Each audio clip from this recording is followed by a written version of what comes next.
Olá, sejam bem-vindos ao Ajudar Quem Ajuda. Em março de 2020, um estudo do Instituto Nacional de Saúde, Dr. Ricardo Jorge, revelava que 62% dos portugueses são obesos ou pré-obesos, um problema que agravou com a pandemia. A obesidade é reconhecida pela Organização Mundial de Saúde em 1998 como um importante problema de saúde pública afetando crianças, adolescentes e adultos. Para ajudar a combater uma doença que por muitos considerada epidémica, surge em 2002 a ADEXO, a Associação de Doentes Obesos e Ex-Obesos de Portugal. Comigo está Carlos Oliveira, Presidente da Direção da Associação. Olá, seja bem-vindo. Viva Sandra, muito obrigado pelo convite. Mais de 1.000 milhões de adultos em todo o mundo têm excesso de peso. Destes, 500 milhões são considerados obesos. São mais de 40 milhões de crianças com idade até aos 5 anos que estão acima do peso. Isto são números assustadores. O que é que leva a que estes números também vão aumentando, com tanta informação que hoje temos, que vão aumentando de ano para ano? Antes desta pandemia do Covid, já a Organização Mundial de Saúde dizia que a obesidade era uma pandemia. Estamos com duas em simultâneo. E é uma pandemia que, com valores escondidos, mata muita gente também. Porque as pessoas esquecem-se que a obesidade mata. Mas como não tem a publicidade que tem esta nova forma de publicitar a saúde com o Covid-19, não se sabe quem é que morreu com a obesidade. Mas tem, infelizmente, o estudo de saúde, o estudo da obesidade, dos custos indiretos da obesidade da Escola de Saúde Pública em Portugal, diz que morrem com a obesidade por ano cerca de 1.500 pessoas, algumas por falta de tratamento. Mas a sociedade leva a que a doença tenha uma maior probabilidade de se incrementar. O que é que se passa? A obesidade é uma doença. Vamos talvez começar pelo princípio. A maioria das pessoas pensa que é uma doença comportamental, que o indivíduo é gordo porque quer, porque come muito, porque não faz exercício, é sedentário, aquelas coisas todas que se sabem. Mas a realidade não é essa. Nós acompanhamos um estudo que está a ser feito por 4 centros internacionais. Começou com o Centro Rockefeller, com o Jeff Friedman, que descobriu a leptina. A leptina é a hormona que diz ao cérebro a quantidade de energia que está armazenada no corpo. Depois a professora Ana Domingos, aqui no Instituto Gulbenkian de Ciência, continuou com a investigação nesta área, descobriu que no tecido nervoso simpático, aquilo que nós conhecemos por espinal medula, existe um neurónio ligado às células gordas, que é responsável por esta comunicação da leptina. Por isso a leptina é produzida pelas células gordas, manda o sinal a este neurónio manda ao cérebro, o cérebro trabalha o sinal, sabe se há energia suficiente ou não, e se houver, manda queimar. Acontece que depois este sinal volta para baixo, mas não passa deste neurónio. Ou seja, o indivíduo com obesidade não tem condições de queimar gordura, ou só consegue queimar gordura em situações extremas. O que é que isto quer dizer? E entretanto vamos só concluir a investigação. A professora Ana Domingos investigou isto e com processos de fotoluminescência descobriu que à volta deste neurónio existem, nas pessoas com obesidade, porque as pessoas sem obesidade isto não acontece, um número enorme de macrófagos, que são as células que aspiram todo o lixo dos combates com bactérias e com vírus e com isso tudo. E o neurotransmissor, a norepinefrina, que vem do cérebro para o neurónio e que devia chegar à célula gorda, é totalmente absorvido por estas células ali. E a comunicação não passa. E então não passa, logo a célula não queima gordura. Por isso as pessoas com obesidade têm uma doença que não lhes permite queimar gordura, elas não conseguem queimar gordura. Conseguem depois em situações realmente muito extremas, as tais dietas muito exageradas e descompensadas, o tal exercício físico exagerado, porque depois ninguém consegue viver assim para o resto da vida e isso tem outras consequências muito mais graves também. Mas pronto, a obesidade é efetivamente uma doença, as pessoas vivem com esta doença e têm esse problema, não comem porque querem, porque elas vivem permanentemente com fome. O cérebro acha que não tem energia suficiente para viver e dá ordem permanente para comer, por isso as pessoas vivem com fome e estão permanentemente disponíveis para comer. E, por outro lado, o cérebro, achando que não tem condições, não tem energia suficiente, diz não gastes, porque se gastares estás a pôr a tua vida em risco. E então a pessoa uma pessoa com obesidade vive com estas ordens permanentes. Depois, a parte social, essencialmente nos países industrializados, veio ajudar a que tudo isto se empolasse, se incrementasse de uma forma exponencial. E então as comidas altamente calóricas. Veja que como é que se diz? Nós até aqui no sul da Europa, até que tínhamos dietas mediterrâneas, até aumentaram. Eu queria dizer, na natureza, o animal come em alturas de abundância, mas depois tem os períodos de carência onde gasta porque não tem comida e anda à procura os invernos. O urso come para comer, para subsistir ao inverno, à hibernação de inverno. A própria natureza é assim. A partir da Segunda Guerra Mundial, a zona industrializada do mundo, porque há uma zona que não é industrializada e que isto não é verdade, a zona industrializada do mundo passou a ter alimentação disponível, alimentação muito mais calórica, com muita gordura, com muito sal, com muito açúcar, e sem períodos de carência.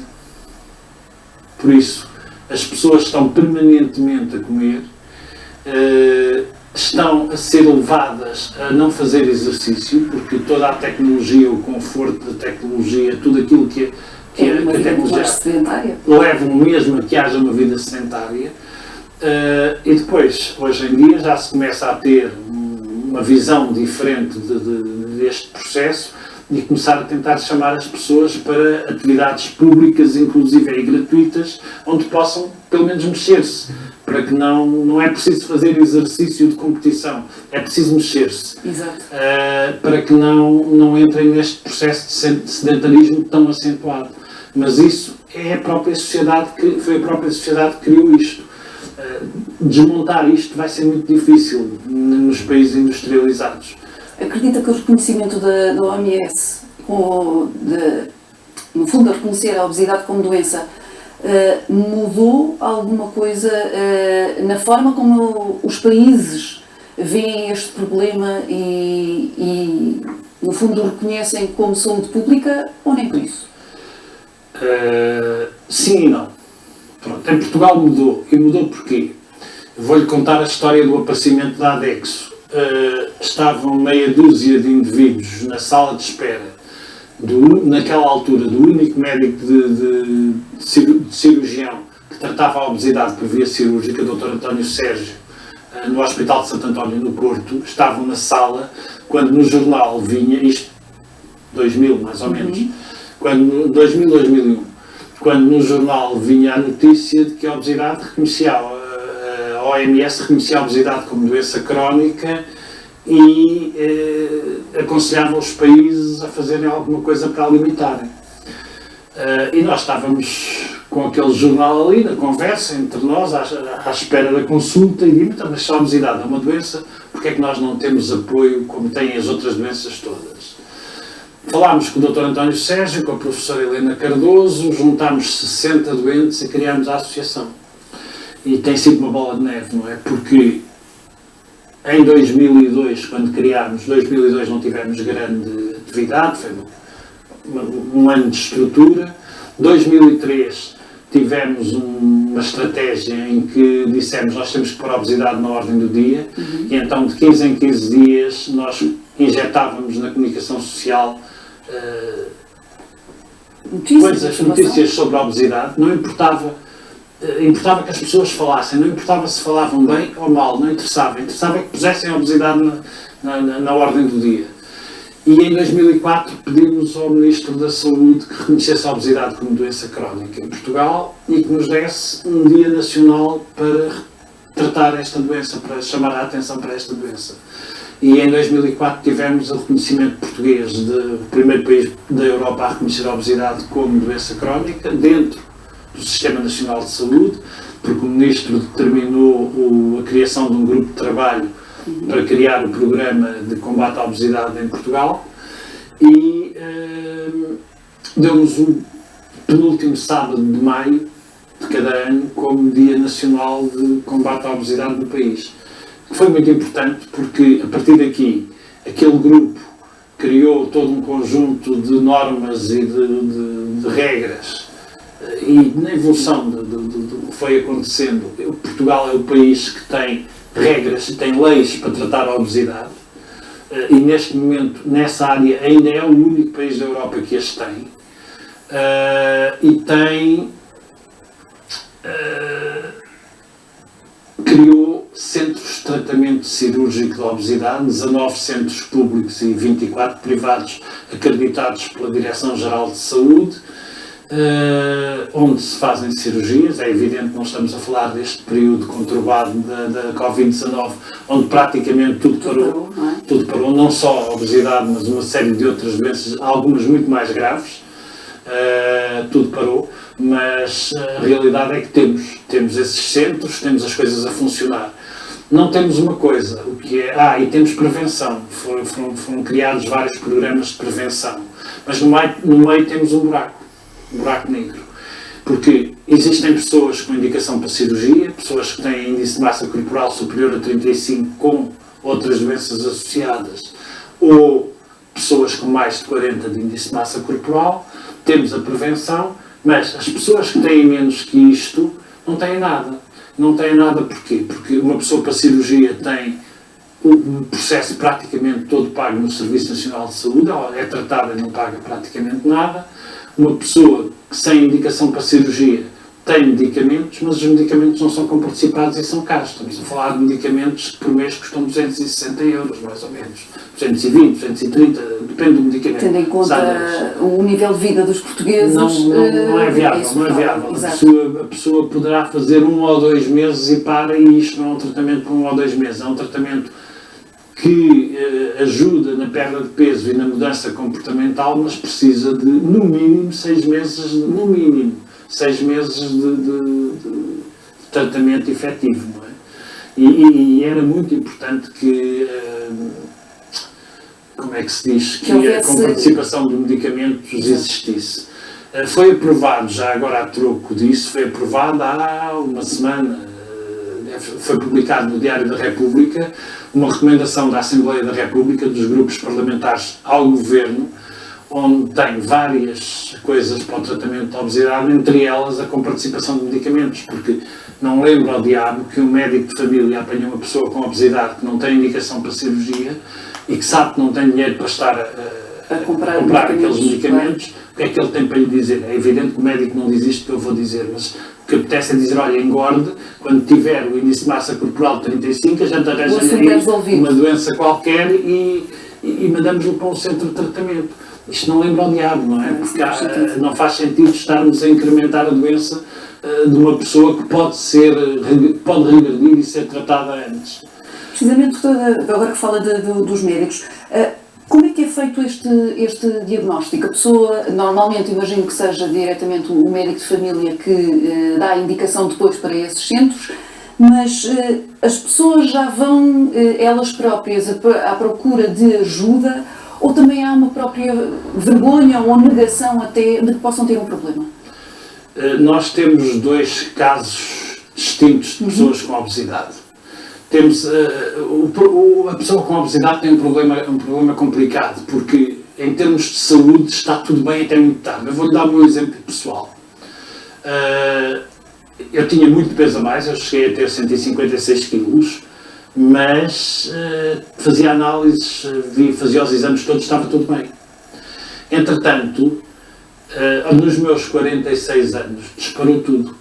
Quadro pré-diabético, apneia de sono, não conseguia dormir deitado, porque não conseguia respirar como deve ser, todo um conjunto de problemas, colesterol e que nunca tinha, subiu tudo.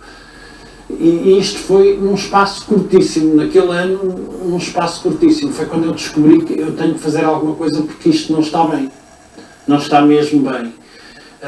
E há essa pessoa que entende então que a obesidade é um problema de saúde e que lhe está a afetar a saúde e que pede ajuda para tratar, e há a pessoa que diz, não, pronto, pesa mais, mas não tenho problema nenhum, até ao momento em que vai ter, não é? Claro. Quando tiver... Muitas vezes as pessoas esquecem disso, é que a obesidade acaba por estar associada a outras doenças, até doenças oncológicas. Sim, a obesidade está associada, neste momento está perfeitamente catalogado, cerca de 200 doenças e 13 tipos de cancro. Isso está perfeitamente catalogado. Agora, independentemente disso, há coisas que as pessoas não pensam logo. Isto é assim, toda a gente sabe que um carro, com o andar, vai criando folgas. Sim. Toda a gente sabe isto. E de vez em quando tem que ir à manutenção. Tem que ir à manutenção e às vezes tem que substituir peças. Não é? Porque criaram folga, regulamentos que não rodam bem, tudo isso. Ora, nós temos exatamente a mesma coisa. As articulações, tudo aquilo, quando gastar a cartilagem e começar a bater osso com osso, vai dar dores muito fortes. E o excesso de peso, garantidamente, vai diminuir o tempo de duração dessas cartilagens. Não há dúvida. É só pensar um bocadinho. Mas as pessoas não ligam. Têm peso a mais, ok, tudo bem. Não, há pessoas assim. Há pessoas que... Sim, às vezes pensam, a minha mãe já era assim, o meu avô já era assim, claro. Não é? E desvalorizam. E desvalorizam um bocado. Mas atenção, não é obrigatório. Isso é uma visão que nós temos que pôr.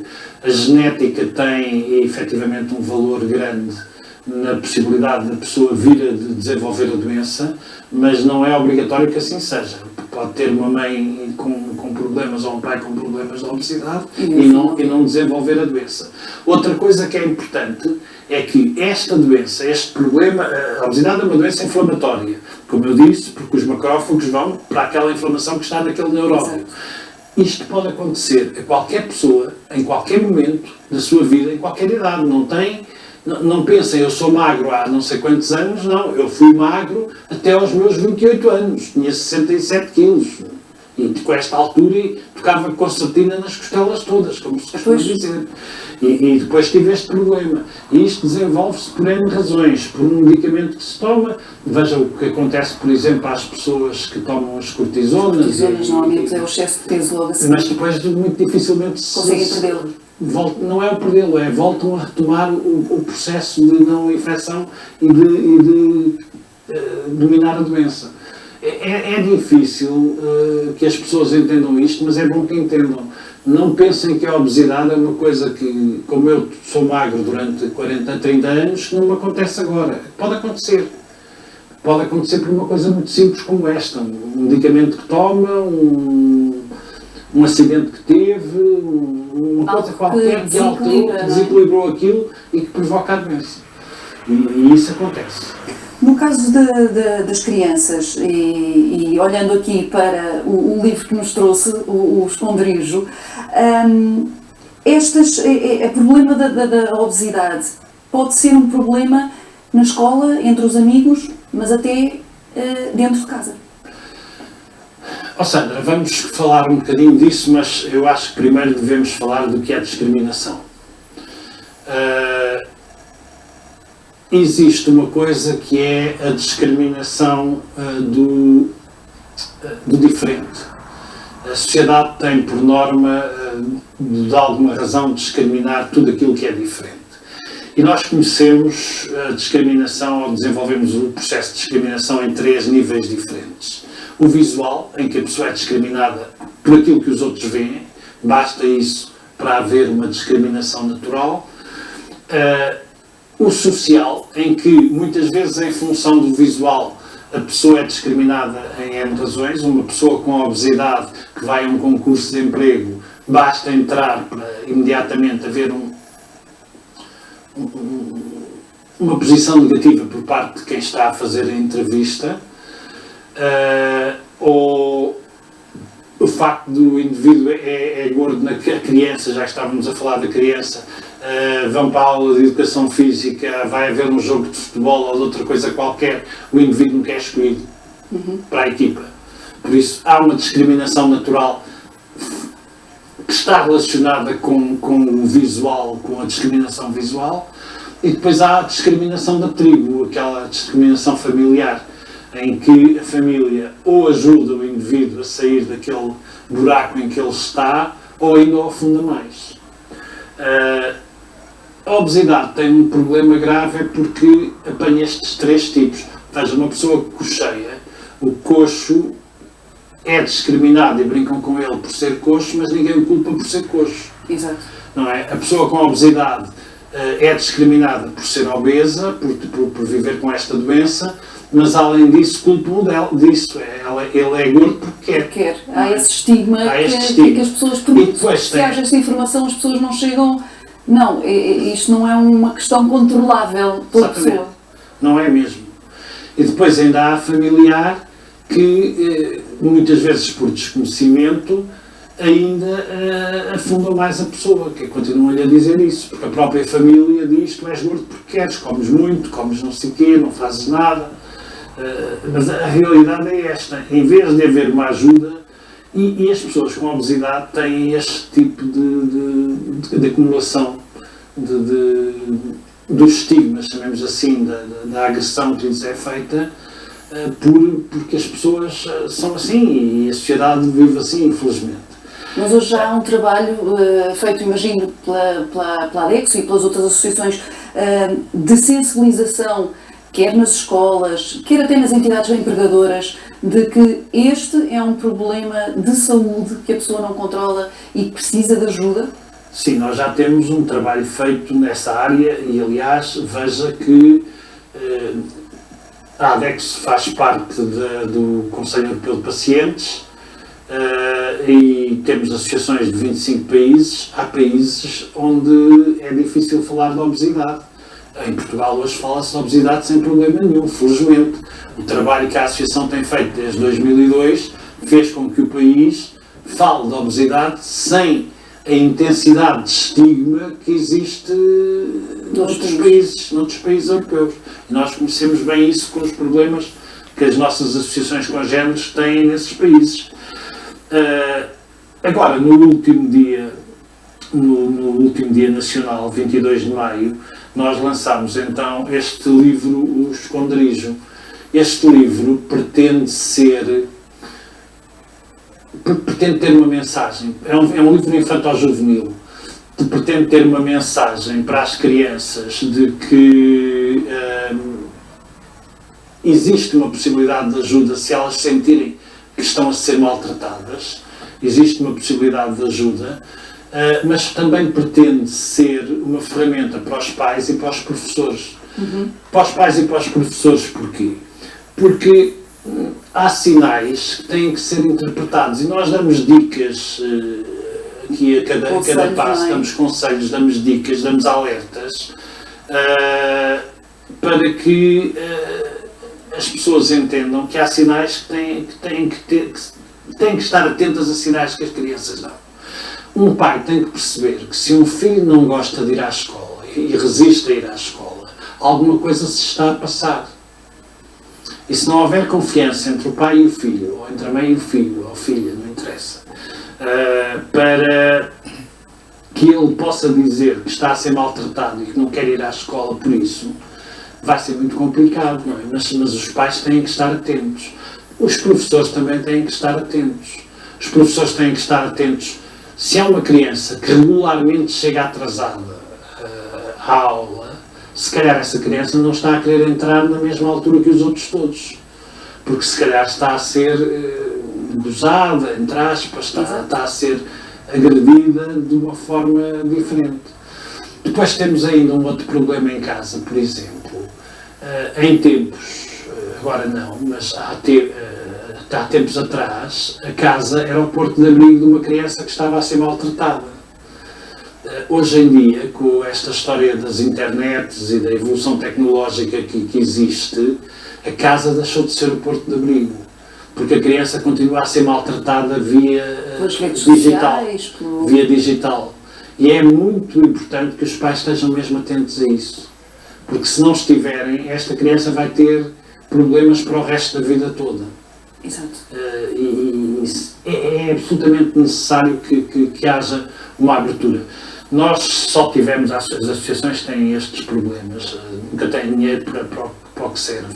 Não falem daquelas associações que aparecem nas notícias, porque tomarmos nós ter 1/10 do dinheiro que a gente ouve falar nas notícias dessas associações. Mas nós tivemos dinheiro para fazer 750 livros.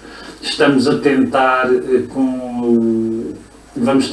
tentar ter uma reunião com a Associação Portuguesa de Municípios para ver se pelo menos com as câmaras municipais conseguimos que se produzam livros para chegarem às escolas primárias deste país.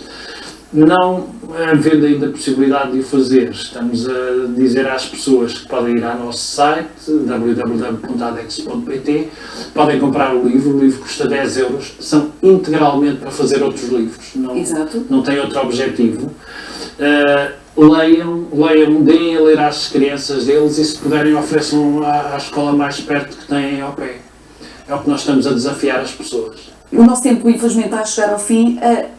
Além dessa mensagem, porque lá está, muitas vezes é pelas crianças também que devemos mudar estas gerações, o que é que nós podemos fazer de reflexão dentro do que já é bom, porque vejo que o nosso país, felizmente, é pioneiro nesta área do reconhecimento como saúde e como um problema de saúde e da obesidade deixar de ser um tabu e falarmos sobre estes assuntos.